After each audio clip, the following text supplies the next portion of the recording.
जम्मू कश्मीर के सरहदी जिला पुंछ से अभी ये ग्राउंड विजुअल्स आपको दिखाने की कोशिश कर रहे हैं और इंडिया टीवी 24 न्यूज के माध्यम से रिपोर्टर जुल्फकार मलिक के साथ आप ये स्टोरी देख रहे हैं। यहाँ पे हम जहाँ मौजूद हैं ये ब्लॉक डेवलपमेंट ऑफिस बुफलियास है जो जिला पुंछ का एक हिस्सा है और ये वो जिला है जिस जिला के लोग बेशतर जब सरहदी माहौल बिगड़ता है, जब सरहदों पे गोलियां चलती हैं तो ये लोग अपने सीने तान के सरहदों की हिफाजत करने में मशगूल होते हैं, ना कि अपने सरमाए बचाते हैं।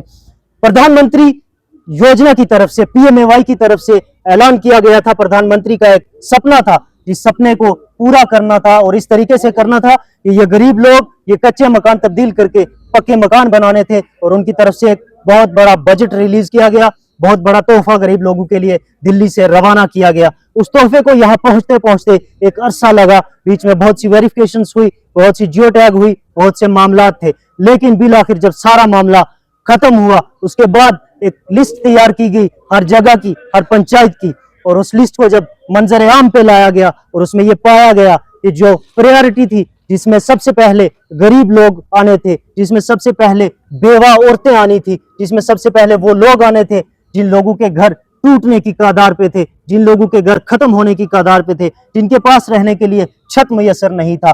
बिल आखिर जब डिपार्टमेंट के पास लोग पहुंचे ये जानने के लिए कि आखिरकार इसमें क्या हुआ, ये लिस्टें कैसे बनी, यहाँ से गरीब लोग कैसे लेफ्ट आउट हुए, उसी मामले पे बात करने के लिए आज बेशतर पूरे ब्लॉक बुफलियास से अवाम ने बीडीओ ऑफिस बुफलियास का रुख किया और बीडीओ ऑफिस जाके मुतलका मुलाजमीन से ये जानने की कोशिश की कि आखिर मामला क्या रहा। हमारे पास बात करने के लिए बहुत से मकामी लोग मौजूद हैं, हम इनसे जानने की कोशिश करेंगे और आपसे रूबरू भी करवाएंगे कि ये आखिर वो सरहदी जिला है जिस जिले के लोग जब दुश्मन मुल्क से गोला चलता है तो अपना सीना तान के खड़े हो जाते हैं, अपनी औलादें आगे झोंक देते हैं, लेकिन सरकार की तरफ से जब कोई स्कीम यहाँ पे भेजी जाती है तो इन लोगों तक वो स्कीम नहीं पहुंचती। उसमें कहीं हिस्सेदारियां आती हैं, कई जगह पे उसमें वेरिफिकेशंस आती हैं और फिर जो लोग उसके हकदार होते हैं वो लोग रहते रहते रह जाते हैं। कुल मिला के गरीब का हक मार दिया जाता है, गरीब का हक उस तक नहीं पहुंचाया जाता। खैर मकदम है आपका इंडिया टीवी 24 न्यूज में। क्या नाम है आपका? मेरा नाम हबीब अली, मैं एक्स नायब सरपंच बुफलियास बी से हूँ। तो मैं ये कहूँगा कि हम लोग इस फार फलांग और पसमानदा इलाके के लोग हैं, दूर दराज लोग रहते हैं। अभी तक हमारे दूर दराज लोग जहाँ लोग रहते हैं वहाँ रोडें कोई नहीं है, गरीब लोग हैं। और सबसे बड़ी यहाँ एक बात है कि ये लोग अनएजुकेटेड है, पढ़े लिखे लोग नहीं है, तालीम नहीं है, जिसकी वजह से लोगों में कोई जालियत है। और मैं ये अर्ज करूंगा कि ये ब्लॉक डेवलपमेंट जो दफ्तर है ये हमारे गरीब आवाम की ये सहायता थी, लेकिन जो लोग गरीब आवाम अब 10 साल से ये इंतजार कर रहे थे कि हमारे पीएमएवाई स्कीम आएगी और हम उसका मकान बनाएंगे, लेकिन यहाँ जब ये लिस्ट मंजूर पर आई तो उसमें नाइंसाफियां ही नाइंसाफियां हैं, उसमें कोई ईमानदारी नहीं है। और मैं तो ये हमने जजमेंट किया है कि ये जो दफ्तर है ये सरमाएदार पैसे वालों के लिए है और जो बड़े लोग हैं ये उनका दफ्तर है, गरीब लोगों की यहाँ कोई सुनवाई नहीं होती है।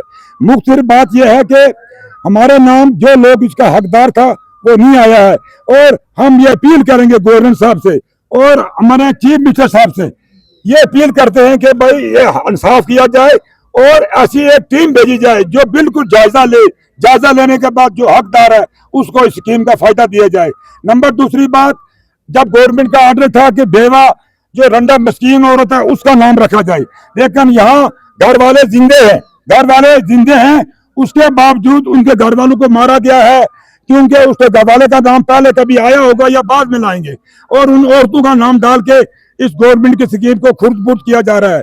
लेकिन मैं डीसी साहब से, अपने जो एसीडी पुंछ है जम्मू से, हमारे जो चीफ मिनिस्टर है गवर्नर साहब से ये अपील करूंगा खुदारा इसको नजरसानी करके एक ऐसी साफ और शफाफ टीम भेजी जाए जो इंक्वायरी करे और इंक्वायरी में जो गलत पाया जाए मुलाजिम ने जिन मुलाजिम ने ये गलत किया है उनको सख्त से सख्त सजा दी जाए, क्योंकि ये गवर्नमेंट को पैसे के खुर्द बुर्द करने चाहते हैं।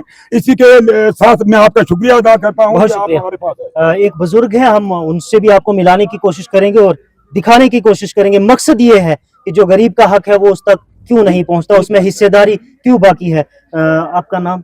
नूर हुसैन। कहाँ से बिलोंग करते हैं, कौन सी पंचायत से हैं आप? मरा। सड़क कितने दूर है घर से? काफी दूर है।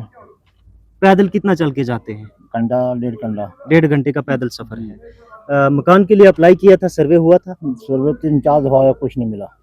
इससे पहले भी सर्वे नहीं हुआ? इस होता बार है- की लिस्ट में आपका होता- नाम आया? होता रहे तो होया कुछ नहीं, पैसे भी दिए, चाय पानी भी कराया, कुछ नहीं होया। ये चाय पानी का क्या मामला है? बस बस जो कुछ देना उसको चाय पानी कर देगा हमारा। थोड़ी सी गलती अपनी भी मानते हैं जो कहते हैं कि ये चाय पानी वाला जो मामला है, क्या ये जेन्युइन है, ये करना चाहिए? नहीं करना चाहिए। फिर क्यों किया? हम कहते हैं गरीब आदमी में, चलो चाय पानी दे देंगे, जल्दी काम हो जाएगा हमारा, होया कुछ नहीं। ये वो मजबूरी है जो इनसे ये करवाती है, जो जब गरीब का हक उस तक नहीं पहुंचता तो फिर बात चाय पानी पे आती है, और ये एक बहुत बड़ा सवालिया निशान है।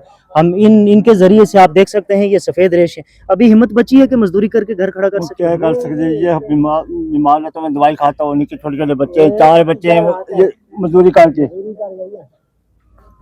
हिंदुस्तान बहुत अच्छी थी, हमारे गरीबों के साथ से कोई सलूक नहीं करा। हमारे साथ एक और नौजवान मौजूद हैं, हम इनसे भी बात। खैर मकदम है सर आपका।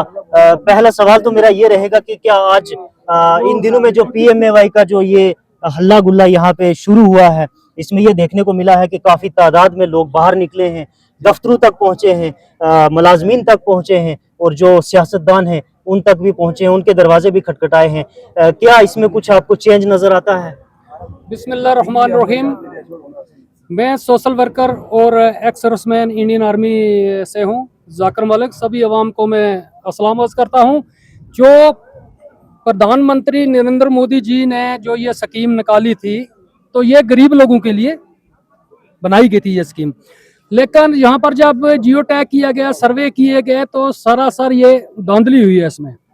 मैं आपसे ये कहना चाहता हूँ, और मैं डिप्टी कमिश्नर पुंछ अपने डिस्ट्रिक्ट की बात कर रहा हूँ, और उसके बाद एजाज अफसर साहब से ये गुजारिश करता हूँ कि ज्यादातर अब लिस्ट में जो नाम देखोगे तो वो बेगमों के नाम आए हैं। ये कौन सा कानून है? इन्होंने जियो टैग करने वालों ने तो सभी को मार दिया है, सभी को खत्म कर दिया है। आप लिस्टों में देखोगे तो फैमिली का नाम, उसकी बीवी का नाम पहले है और घर वाले का नाम बाद में।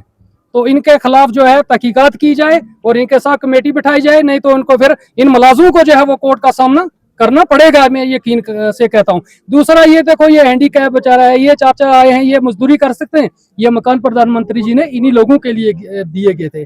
जिन लोगों ने ये सर्वे किए हैं, फौरी तौर इनके खिलाफ इंक्वायरी बिठाई जाए मुलाजिमों के खिलाफ, और इनको एक जगह से दूसरी जगह पोस्टिंग किया जाए। क्यों ये भ्रष्टाचार हो रहा है पंचायतों में? क्यों गरीबों के हकों को लूटा जा रहा है? ये देखो, ये सभी गरीब लोग हैं, इनको किसी का नाम इनमें नहीं है। ये लोग इसीलिए आए हैं। चोट लगती है तो दर्द होता है, चोट नहीं लगती तो कोई खुशी से यहाँ नहीं आता है। मैं किसी का नाम नहीं लेना चाहता, जिन लोगों के नाम बीच में है वो वहीं रखे जाएं, हमें वो कोई नहीं है, गवर्नमेंट दे रही है, हम घर से नहीं दे रहे। लेकिन जिन लोगों के खिलाफ जो है गलत हुआ है, गरीब लोगों के खिलाफ गलत हुआ है, उनके नाम जो है वो एडजस्ट किए जाएं पोर्टल खोल के फौरी तौर पर।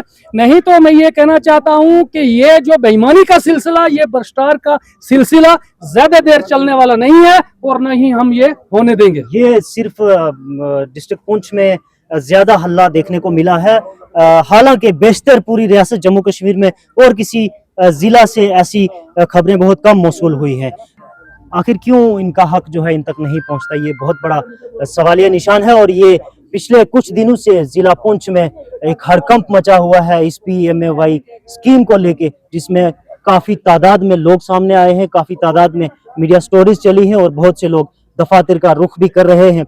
हम कोशिश करेंगे मजीद ग्राउंड रिपोर्टिंग भी करने की, और वो लोग भी आपको दिखाने की जो इस लिस्ट से लेफ्ट आउट किए गए हैं, जिनके घर बिल्कुल टूटने की कगार पे हैं, जो रहने लायक नहीं है, और उन लोगों का सपना था कि हमें सरकार की तरफ से एक घर मिलेगा और हम वो घर देंगे। इस छोटी सी पेशकश के साथ अपनी